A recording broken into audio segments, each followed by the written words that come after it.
What's up guys, Houndish here, and today Xur returns to Destiny 2 for the weekend of the 11th of July. So Xur's in his normal spot, right here in the tower, and of course, it's the final visit from Xur before Edge of Fate. So we'll see what it's got for us this week. Right here on the front page immediately, we do have the Ace of Spades Catalyst, as well as the Lumina Catalyst this week. So if you need either of those added to collections, it's definitely a good week to jump in. For the exotics though, we have Shards of Galanor, total stat roll of 63, mainly with Resilience and Intellect. Otherwise, Aeon Safe here, total of 66, primarily with Intellect and Resilience. And then Karnstein Armlets, total of 67, primarily with Strength and Recovery. So definitely the best overall roll of the week. Otherwise, we do have class items available if you're looking to farm any of those. And much like last week, where Xur had Choir of One, this time around we have Slayer's Fang from back in Revenant. So of course, outside of this, the only way to earn these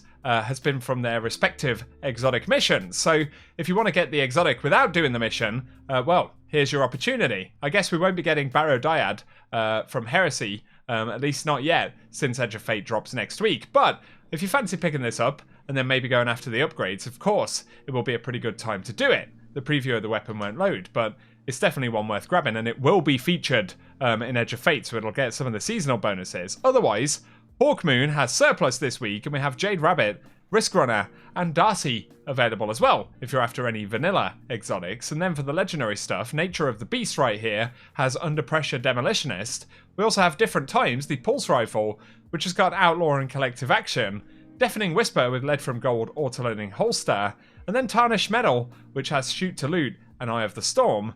The Code Duello has Surplus and Frenzy, and then we've got Semi-Attition with Shot Swap and Frenzy, and finally Crown Splitter, which has got Relentless Strikes and Surrounded, which is alright right there. So give us your thoughts on the legendary weapons. Otherwise, we've got the Catch Killer set of gear.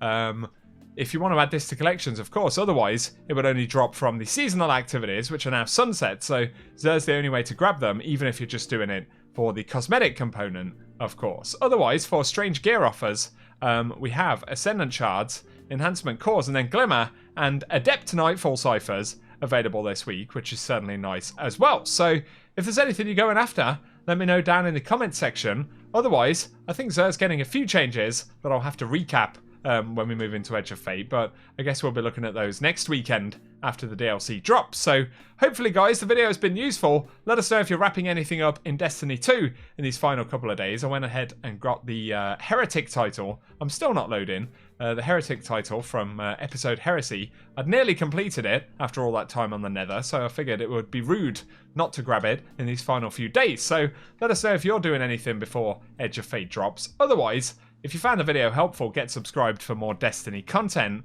But for now, I hope you guys have an awesome day.